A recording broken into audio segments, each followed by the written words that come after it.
I news में आपका स्वागत है। उतरौला विधायक राम प्रताप वर्मा ने 4.5 वर्षों के कार्यकाल की उपलब्धियां बताते हुए कहा कि फायर स्टेशन, राप्ती नदी पर पुल का निर्माण, राजमार्गों की बदहाल सड़कों में सुधार जैसे कई बहुप्रतीक्षित कार्य कराए गए हैं। उतरौला विधानसभा क्षेत्र में प्रतिवर्ष औसतन 191 किलोमीटर की सड़कें बनवाई गई हैं। सड़क, पुलिया, इंटरलॉकिंग, मिट्टी पटान, सीसी व खड़ंजा निर्माण पर 251 करोड़ 26 लाख रुपए खर्च किए गए हैं। कोरोना के कारण लगभग 2 साल तक विकास की गति धीमी रही, लेकिन गरीबों को मुफ्त राशन देने के प्रधानमंत्री व मुख्यमंत्री के संकल्प को पूरा कराया गया। बिजली की बेहतर आपूर्ति के लिए नगर व ग्रामीण क्षेत्र के उपकेंद्रों पर पैनल बदलने, ट्रांसफार्मरों की क्षमता बढ़ाने, खुले ओवरहेड तारों की जगह केबल लगवाने के लिए भरपूर बजट दिया गया। महुआ, अचलपुर, मद्दोघाट व चमरूपुर में नए विद्युत उपकेंद्र बनाने का प्रस्ताव दिया गया है। तकनीकी शिक्षा दिलाने के लिए रेहरा व गैणाज बुजुर्ग में ITI का निर्माण कराया जा रहा है। 8000 निर्धन परिवारों को उज्ज्वला योजना के साथ निःशुल्क बिजली कनेक्शन दिया गया है। ग्रामीण क्षेत्रों के लोगों को स्वच्छ पेयजल आपूर्ति के लिए ओवरहेड टैंक बनाकर घरों तक पाइपलाइन से पानी पहुंचाने का काम कुछ ग्राम सभाओं में शुरू हो गया है। विधानसभा क्षेत्र के सभी गांवों में स्वच्छ भारत मिशन के तहत सामुदायिक शौचालय का निर्माण कराया गया है। आवास योजना के तहत नगर क्षेत्र में 1100, रेहरा में 1772, गैणाज बुजुर्ग में 576 व उतरौला ब्लॉक में 996 लाभार्थियों को तीनों किश्तों दी जा चुकी हैं। गंभीर रूप से पीड़ित लोगों को इलाज के लिए मुख्यमंत्री राहत कोष से बिना किसी भेदभाव के 2 करोड़ 5 लाख रुपए की आर्थिक सहायता दिलाई गई है। पंडित दीनदयाल आदर्श नगर पालिका के चहुमुखी विकास के लिए पर्याप्त पैकेज दिलाया गया है। श्यामा प्रसाद मुखर्जी चौराहा व अम्बेडकर चौराहे का सौंदर्यीकरण लगभग 27 लाख रुपए से कराया जा रहा है। विधायक ने कहा कि क्षेत्र के समुचित विकास में गोंडा लोकसभा क्षेत्र के सांसद कीर्तिवर्धन सिंह का सहयोग अमूल्य रहा है।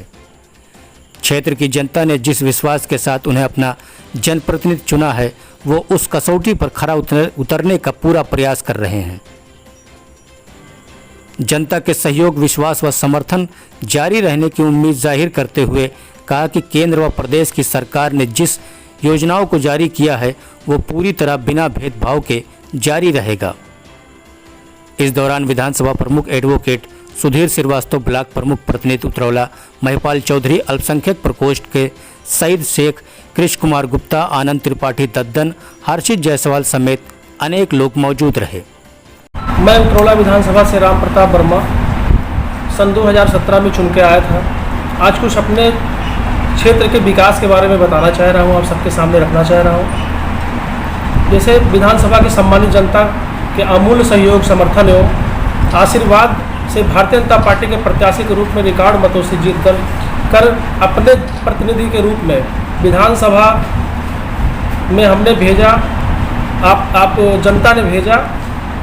इसके सहयोग के लिए मैं और मेरा परिवार आजीवन ऋणी रहेगा। केंद्र सरकार व प्रदेश सरकार की नीतियों के पात्र अंतिम व्यक्ति तक पहुंचाने का कार्य किया जा रहा है, जिसके लिए मैं सभी का हृदय से आभार व्यक्त करता हूं कि कोरोना वैश्विक महामारी के चलते लगभग 2 वर्ष तक क्षेत्र के विकास की गति धीमी रही, परंतु माननीय प्रधानमंत्री जी श्री नरेंद्र मोदी जी व माननीय मुख्यमंत्री जी श्री योगी जी के कुशल नेतृत्व में सभी बाधाओं को पार करते हुए क्षेत्र के विकास का नया आयाम देने का प्रयास किया गया।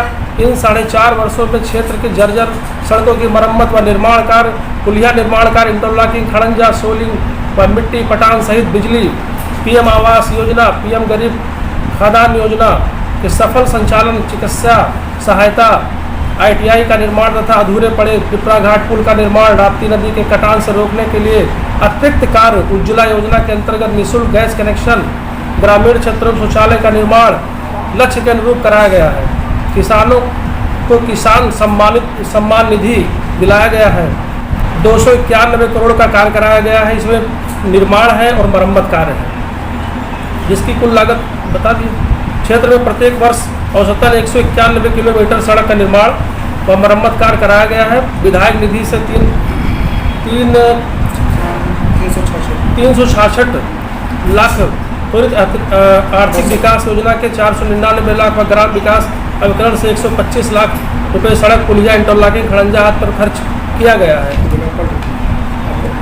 मुख्यमंत्री सहायता कोष के गंभीर रोग से पीड़ित जनता को बिना किसी भेदभाव 2 करोड़ 5 लाख की चिकित्सा सहायता उपलब्ध कराई गई है। पीएम आवास योजना के अंतर्गत विधानसभा में कुल 4394 आवास लाभार्थियों को उपलब्ध कराया गया है, जिसमें से विकासखंड उतरौला में 996, रेहरा में 1772, गेंडास में 576, उतरौल नगर लाभार्थियों की संख्या 1100 है।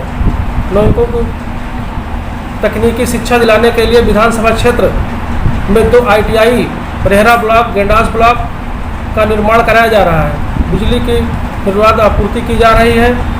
उपकेंद्र बदलपुर का निर्माण उतरौला विद्युत उपकेंद्र और 4 प्रस्तावित उपकेंद्र चमरूपुर, सुंदरघाट, महुआ बाजार, मध्य भीख ये प्रस्तावित है। ये जल्दी से काम पूरा होगा। जमीन वमीन सब मिल गया, इसका काम करना है। विधानसभा सभी मजरों में विद्युतीकरण, राप्ती नदी की कटान से तटबंध ग्रामों को बचाने के लिए बोल्डर लगवाने, बम्बू, कैंटस व जियो ट्यूब का प्रबंध कराया गया है। उज्ज्वला योजना के अंतर्गत ग्रामीणों व नगर क्षेत्र में 8000 लाभार्थियों को निःशुल्क गैस कनेक्शन दिया गया है। क्षेत्र में अभी और विकास कार्य चल रहे हैं। पंडित दीनदयाल आदर्श नगर पालिका में जल प्रबंधन, जल निकासी, सड़कों का निर्माण, स्ट्रीट लाइट की व्यवस्था के लिए मेरे द्वारा अतिरिक्त प्रयास किया जा रहा है। श्यामा प्रसाद मुखर्जी चौराहा व डॉक्टर भीमराव अम्बेडकर जी चौराहा का निर्माण कार्य चल रहा है। गेंडास ब्रिज थाने का निर्माण चल रहा है। सामूहिक विवाह हमारे यहाँ तीनों ब्लॉक मिलाकर 414 सामूहिक विवाह हुए हैं और अभी प्रस्तावित है अगले महीने में होना है। और क्षेत्र में बहुत सी ऐसी योजनाएं हैं जो सरकार की हैं, वो माननीय प्रधानमंत्री, माननीय मुख्यमंत्री जी का जो चल रहा है। ये कोरोना काल था, अब जो हमारा 5 करोड़ मुख्यमंत्री जोड़ दिए हैं, जो आने वाला है उसमें ग्रामीण क्षेत्रों में जो 400 है, 200 है, 300 मीटर की ग्रामीण जहाँ जहाँ खराब है उसको जोड़े जाने के लिए प्रस्ताव मांगा गया है, वो तत्काल होने वाला है। यही मेरा प्रयास है क्षेत्र के लिए सारी जनता को जो समर्पित करना था, ये 4.5 साल कार्यकाल में समर्पित करना। आपके क्षेत्र में भरवलिया और मंदौरी के बीच में राप्ती नदी बह रही है। ग्रामीण पिछले कई वर्षों से पक्का पुल या पीपा पुल निर्माण की मांग कर रहे हैं। आपके स्तर से क्या प्रयास किया गया? ये हमारे पास संज्ञान में आया था, गाँव वालों ने बताया था, तो हमने मुख्यमंत्री से बात किया था या पुल या पीपे के लिए कि पुल का वहाँ निर्माण इसी तरह कराया जाएगा। नगर क्षेत्र में एकमात्र राजकीय इंटर कॉलेज बालिका जो राजस्व और शिक्षा विभाग के बीच में फंसकर बचा हुआ है, हर साल उसका बजट भी वापस होता है निर्माण के लिए। इस पे आपके द्वारा क्या प्रयास किया? इसमें हमारा प्रयास ये है, निरंतर 3 साल से चल रहा है। इसमें माननीय मुख्यमंत्री जी उस दिन हमारे क्षेत्र में आए थे, तो उनसे हमने चर्चा किया था कि हमारे मार्केट में कन्या इंटर कॉलेज कल मात्र 1 है। अब इसका ज़मीन का मामला जो फंसा है, राजस्व से मामला फंसा है, वो ज़मीन ट्रांसफ़र होकर विद्यालय के नाम होना है। तत्काल हमने पत्र लिखकर मुख्यमंत्री को अवगत कराया है। उन्होंने आश्वासन दिया कि इसको हम करवा देंगे।